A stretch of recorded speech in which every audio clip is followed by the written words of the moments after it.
Saudações, pessoal!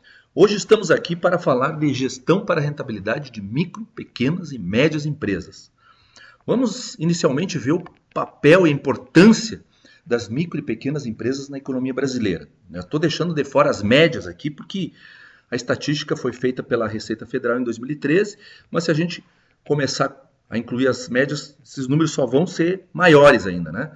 Então tá aqui, ó, 99% do total de empresas no país, 52% do saldo de empregos formais, 40% da massa salarial, 25% do PIB, 70% das novas vagas geradas por mês. Então é grande a importância na economia e no social também do nosso país.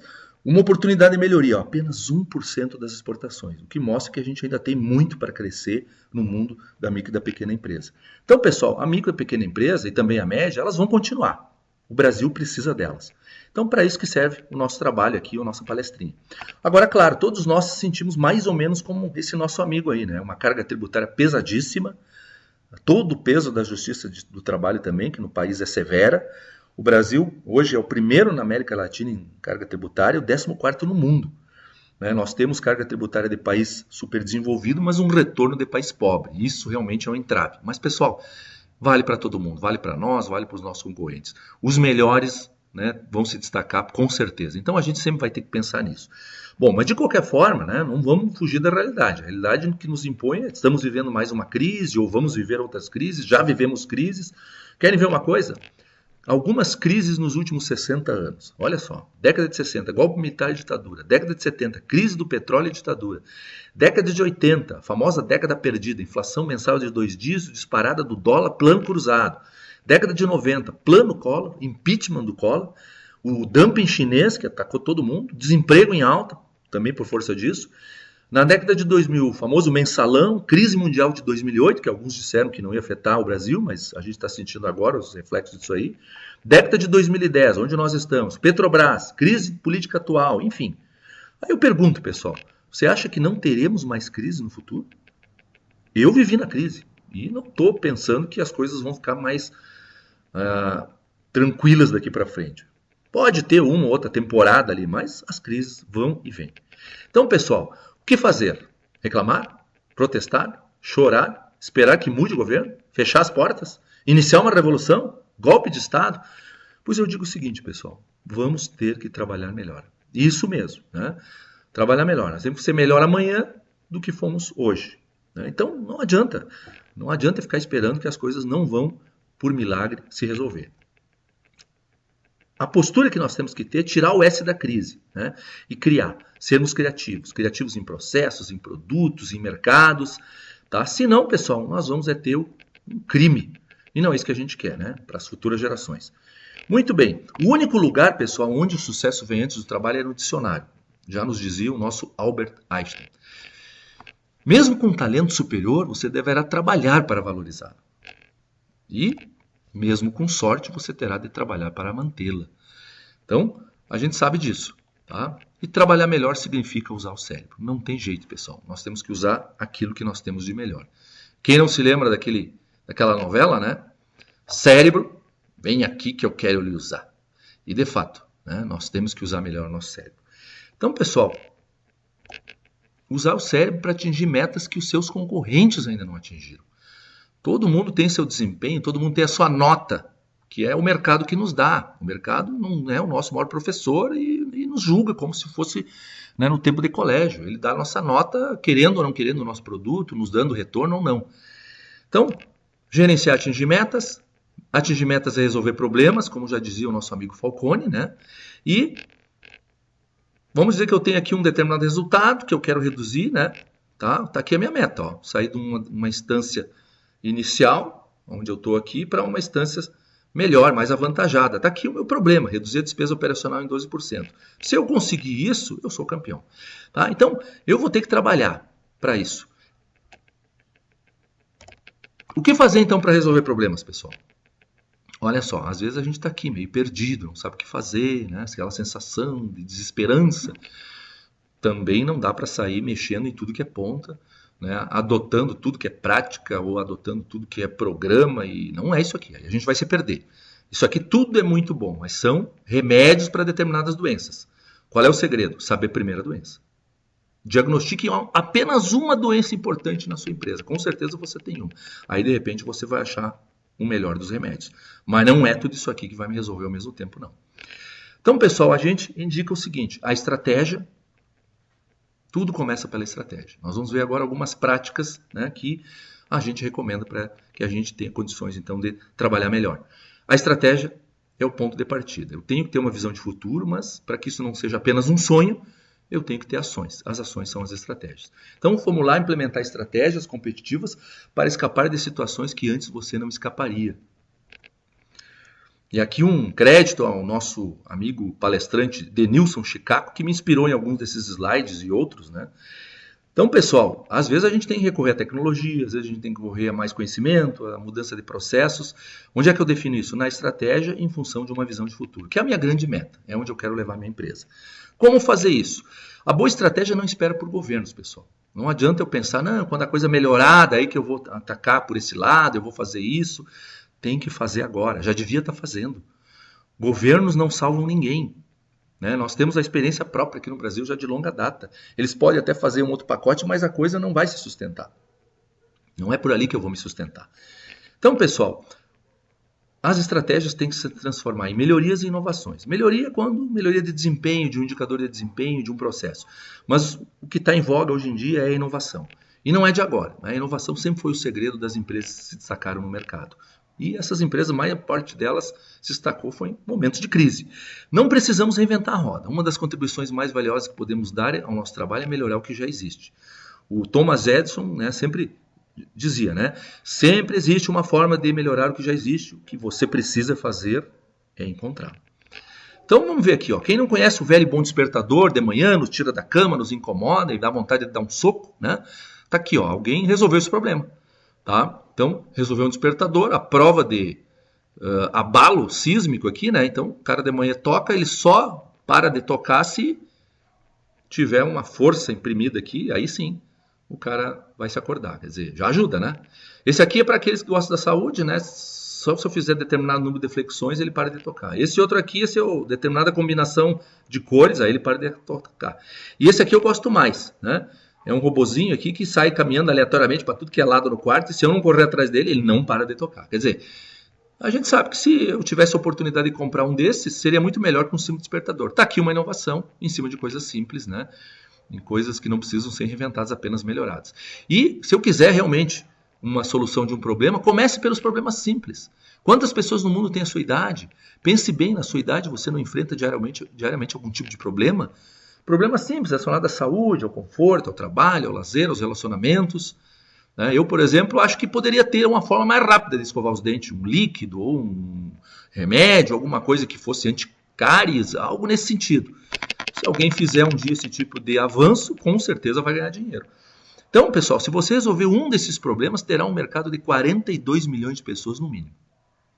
Novamente aqui a contribuição da pesquisa do palestrante Denilson Chicaco. Então, exemplos de produtos inovadores simples.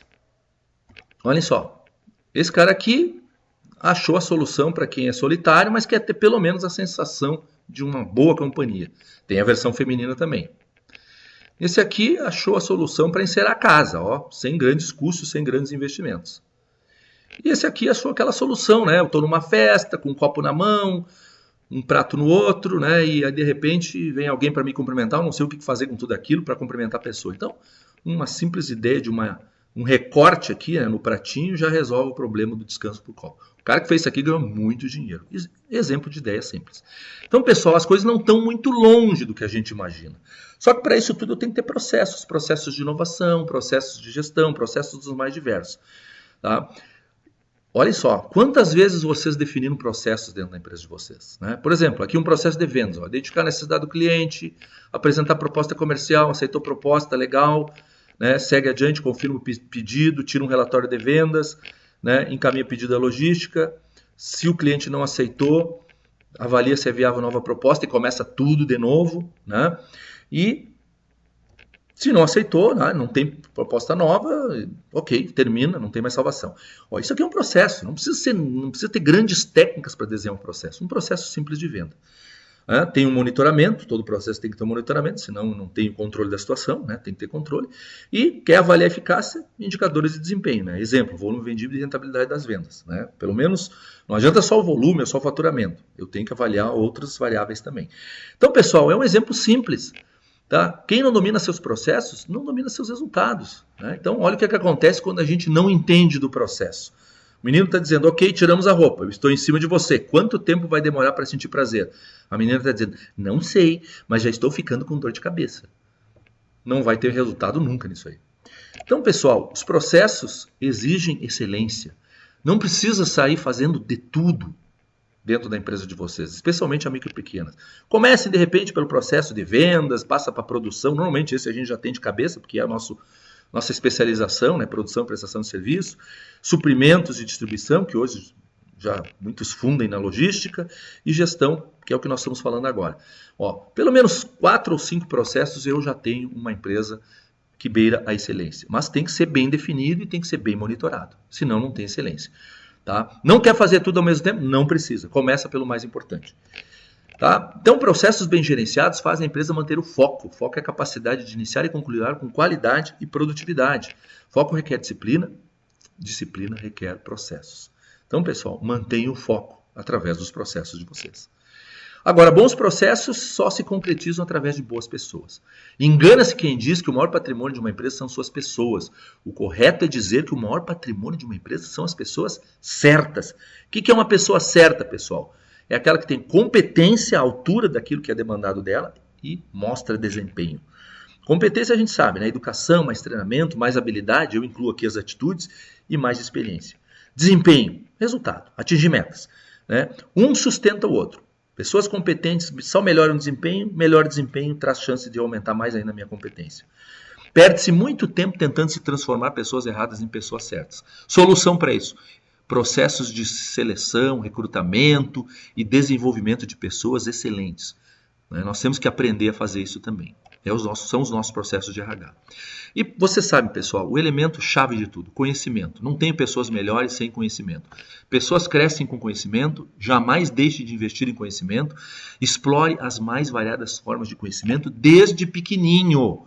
E quando eu falo desde pequenininho, é desde iniciou a empresa, microempresa, iniciante. Já vai aprender, vai num cursinho, tem números aí. Hoje em dia não tem mais limite para a gente não adquirir conhecimento, principalmente conhecimento gerencial, que é aquilo que alavanca e nos ajuda a fazer empresas melhores.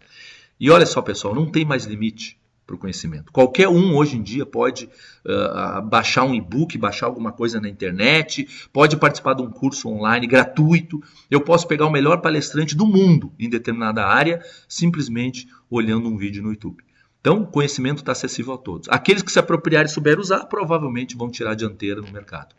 E é claro que eu tenho que saber administrar as minhas finanças. Para isso, então, eu tenho que fazer alguns questionamentos, algumas reflexões. Quantas pessoas na sua empresa sabem a diferença entre um demonstrativo de resultado de exercício, balanço patrimonial e fluxo de caixa? Quantos sabem a diferença entre lucro, rentabilidade e saldo de caixa? Sua empresa possui gestão orçamentária? Alguém está pensando, não, mas isso é coisa de cara do financeiro. Não, pessoal. Não há necessidade de ser gênio em finanças para se fazer isso. Nesse tempo alguém me perguntou lá o que é um DRE. Fiquei pensando, puxa, aí é brabo, né? Aí o cara me disse que ele gerenciava a empresa dele pelo saldo do extrato bancário dele, que aliás não era nem da empresa, era o dele pessoal. Ele tinha tudo misturado. Aí é difícil fazer finanças numa empresa, né? Vai ter uma miopia total na hora de analisar resultados.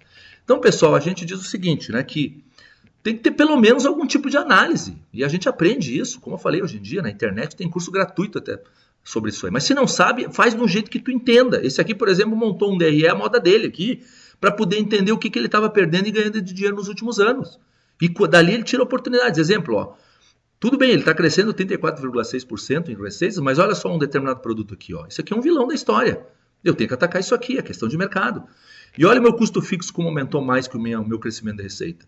Então, o lucro aparentemente está aumentando. Às vezes o pessoal só olha essa linha de baixo aqui, mas não é só isso que interfere no desempenho da empresa. Isso aqui é uma média de resultados, e média, você sabe, tem resultado para o lado de cima bom e para o lado de baixo ruim. Eu tenho que atacar os ruins se eu quiser subir o desempenho. Então, está aqui um monte de coisa, água e energia, despesas com combustível lubrificante, aí vai indo. Determinadas matérias-primas. Todos esses vermelhinhos são oportunidades. Se eu atacar um deles, eu já faço a minha empresa muito melhor do que ela é hoje. Independente dela estar tendo, né, lucro na crescente ou lucro no descendente. Se eu tiver numa boa, vou me preparar para tempos piores, que certamente virão. E se eu tiver numa ruim, eu vou melhorar, não vou ficar conformado ou simplesmente desanimado com isso. Então, pessoal, a gente conclama aqui o que a gente chama de gestão da rentabilidade. Tá? Rentabilidade é lucro sobre o capital empregado, os meus investimentos, os meus ativos, as minhas pesquisas e desenvolvimentos, seriam os intangíveis e aí vai. E lucro todo mundo sabe que é receita menos custos e despesas. Aqui eu simplifiquei na palavra custos. Então, eu sei que eu tenho que aumentar minha receita e diminuir meus custos para ter mais lucro. Mas não é só isso que interessa. Eu também tenho que diminuir meu capital empregado para aumentar minha rentabilidade. Né? Então, por exemplo, se eu tenho 2 veículos para fazer as minhas entregas e de repente o meu concorrente lá achou um jeito mais barato de fazer essas mesmas entregas em 2 turnos com um único veículo, ele está tendo um capital empregado menor que eu. E de repente, nós dois estamos tirando o mesmo lucro, só que ele investiu menos. Investiu um carro, eu tive que investir 2. A rentabilidade dele vai ser maior. Então, pessoal, nós temos que ter o olho nisso aí. E para isso, então, eu tenho que estar sempre analisando o meu desempenho, de uma forma crítica, questionando os principais problemas, e crítico mesmo. Com que frequência você analisa seus demonstrativos financeiros? E os seus indicadores de desempenho? E os indicadores externos, os macroindicadores, os indicadores do seu segmento de negócios, né? Taxa de inflação, juros e tudo mais. Tudo que interfere e que você não tem controle. Isso é uma análise crítica completa. Olha o interno, olha o externo. E dali eu tiro estratégias, novas reviravoltas que eu possa fazer no meu negócio. Só que eu tenho que saber quais são os problemas prioritários da sua empresa. Pessoal, a análise crítica do desempenho tem que começar já pela análise financeira. Tá? Aqui está um pouquinho mais aberto. Os problemas prioritários de qualquer empresa estão abaixo. Está aqui, rentabilidade. Aquele mesmo quadrinho que eu mostrei antes, só que agora é mais aberto. Né? E cada um desses retângulos, volume vendido, preço médio, impostos, custo do produto vendido, despesa operacional, ativos, passivos, que podem parecer linguagens estranhas para mim, mas em cada uma delas eu tenho que saber atuar. Se não der para atacar tudo de vez, e normalmente não dá, principalmente quem é pequeno, ataca o principal. E com certeza você vai aumentar seu lucro e, por conseguinte, a rentabilidade. Um sistema de gestão só se justifica quando consegue resolver esses problemas. E a análise crítica do desempenho está com alguns exemplos. Não é coisa muito difícil para escolher problemas prioritários. Esse tempo numa empresa a gente viu o seguinte, 2 regiões com as mesmas características mercadológicas e mesmo nível concorrencial. Só que na região A, né, a receita per capita, não é o absoluto, aqui é o per capita, era 40% menor que na região B. Tem alguma coisa para se melhorar aqui. Na produção, por que o consumo unitário de matéria-prima na fabricação de um determinado produto aumentou 20% na segunda quinzena do mês? É o mesmo produto, são as mesmas pessoas, os mesmos equipamentos, mas se eu tenho monitoramento, eu detecto essas oportunidades e vou discutir criticamente. E na administração, por que o gasto com água e energia por empregado é 30% maior no setor C do que no setor D? Por empregado. Então, também aqui tem uma outra oportunidade. Esses são problemas que valem a pena ser resolvidos. Como dar conta de tudo isso? Dados internos e externos, tecnologia da informação adequada, busca incessante do conhecimento, aceitar os problemas como oportunidade, gestão da mudança, que aí passa pela liderança, pela implementação de uma cultura que aceite a mudança como uma coisa positiva, soluções sustentáveis, afinal queremos o nosso planeta, né, vivo, né, por muitos e muitos anos. E humildade, né, pessoal? Principalmente, quando necessário, busca ajuda externa ou então estratégias de cooperação, redes, associativismo. Existe tanta coisa aí que dá para fazer, principalmente para os pequenos. Às vezes não dá para querer ser forte sozinho, eu tenho que me associar a outros e isso se chama cooperação. Isso aqui tudo está ao alcance, pessoal, hoje em dia. Não é caro, não é difícil de fazer, está acessível e é possível uma empresa começar sua pequena revolução com essas ações aqui, e elas vão dar conta da estratégia, das inovações, dos seus processos, das suas pessoas e do seu financeiro. O que pode acontecer se não fazermos nada? Bom, está aqui a resposta. Né? Então, eu não quero terminar dessa forma, né, pessoal? Nenhum de vocês quer terminar a empresa de vocês dessa forma. Nós temos que fazer alguma coisa. O nosso trabalho aqui é fazer gestão, melhoria, para que a gente possa, então, ter uma empresa melhor. Bom, pessoal, né? É o que a gente tinha para dizer para vocês. Né? A gente agradece então a atenção, espero que vocês tenham gostado da nossa pequena palestra e fiquem atentos aí para as novidades que virão. Um grande abraço a todos.